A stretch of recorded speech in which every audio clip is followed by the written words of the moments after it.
Hello everyone, welcome to my new mini blog. ঘুম থেকে উঠে ব্রাশ করতে করতে চলে গেছিলাম ব্যালকনিতে একটু দোলনা চড়তে। দোলনা চড়া অনেক হলো, এবার যাই রান্নার দিকে।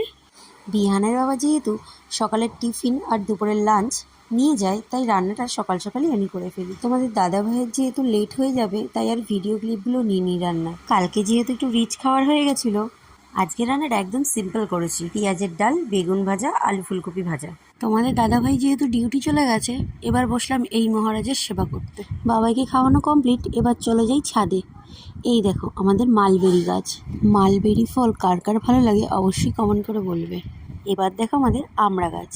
এই গাছে কিন্তু 12 মাসই আমড়া হয়। এবার দেখাই সবেদা গাছ। এই দেখো ছোট ছোট সবেদা সবে ধরেছে। এবার দেখো পাতিলেবুর গাছ।